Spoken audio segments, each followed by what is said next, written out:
নমস্কার। আজকে শুক্রাচার্য বা শুক্র গ্রহকে নিয়ে আলোচনা করব। এই সময় শুক্রদেব বসে আছে আপনার বা শুক্র গ্রহ বসে আছে আপনার বৃষ রাশিতে, তার নিজ রাশিতে মালব্য যোগ তৈরি করে। 27 এপ্রিল এই শুক্র গ্রহ তার নক্ষত্র পরিবর্তন করবে। 27 এপ্রিল শুক্র গ্রহ তার নক্ষত্র পরিবর্তন করবে। কোন নক্ষত্রে যাবে? চন্দ্রের নক্ষত্র, রোহিণী নক্ষত্রে প্রবেশ করবে। 27 এপ্রিল শুক্র গ্রহ চন্দ্র নক্ষত্র রোহিণী নক্ষত্রে প্রবেশ করবে। 12 রাশির ক্ষেত্রে কিন্তু তার একটা প্রভাব বিস্তার হবে। জ্যোতিষশাস্ত্র মতে শুক্রকে আমরা বলি মানে লাক্সারিয়াস গ্রহ, বিলাসের গ্রহ, সৌন্দর্যের কারক গ্রহ এবং ডেভেলপের কারক গ্রহ।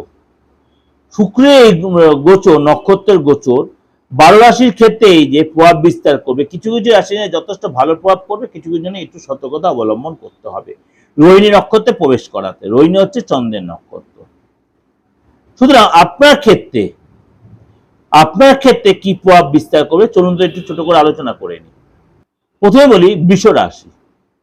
বৃষ রাশির ক্ষেত্রে শুক্রের এই রোহিণী নক্ষত্রের গোচর আপনার জন্য কিন্তু মানে যথেষ্ট সুখ্যাতি, যথেষ্ট ডেভেলপের জায়গা তৈরি করবে।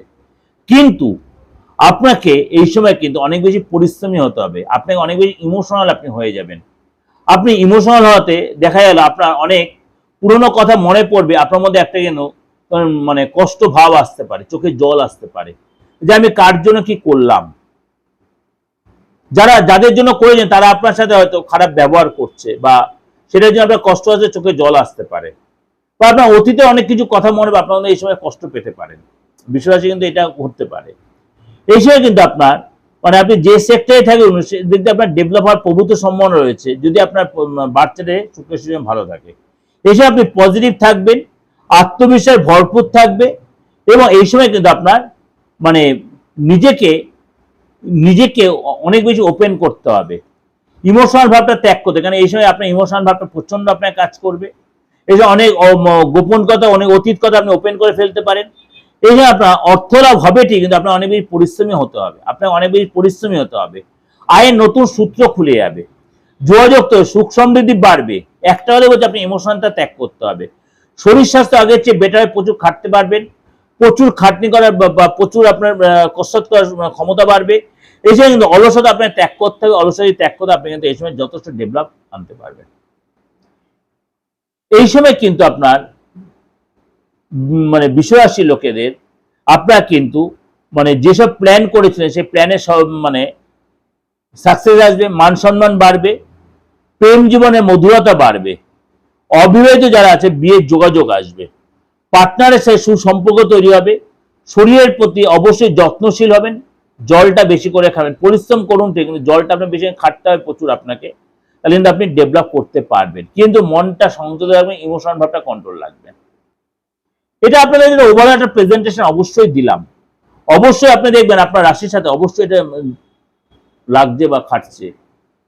যদি ভালো লাগে অবশ্যই লাইক করবেন, শেয়ার করবেন এবং যোগাযোগ করলে অবশ্যই বুকিং ফোন করবেন। আর মানে বারবার একটা কথা বলি, তন্ত্রমতে কাজ হয় না এমন কোনো কাজ নেই, খালি মৃত ব্যক্তিকে বাঁচানোর সবই করা যায়। অ্যাকচুয়ালি যারা তান্ত্রিক তারা পারে, আলবাত পারে। সুতরাং তন্ত্র এমনই একটা জিনিস, গুপ্তবিদ্যা, গুহ্যবিদ্যা, এটাকে অবশ্যই কিছুটা গোপনীয়তা মেনটেন করা উচিত। অন্তত আমি চেষ্টা করি যতটা মেনটেন হয়, কিন্তু হয়তো কিছু কোনো সময় আপনি একটু ওপেন করে ফেলেছি বা ফেলি, আপনাদের অনেকে রিকোয়েস্টে করতে হয়, সবসময় নিজের জায়গাটা মেনটেন করলেই চলে না। সুতরাং একটা কথাই বলি, এই তন্ত্রের মাধ্যমে আপনি যখন প্রতিকার নিতে চান, আপনার নিজস্ব কোনো প্রবলেম যদি থেকে থাকে, যদি সাফার করেন, তাহলেই আপনি সেই সুযোগটা লাগান। যদি একান্ত খুব একটা বিশেষ কিছু প্রবলেম না, সেটা নিয়ে অত মাথা ঘামানোর দরকার হবে না। তাহলে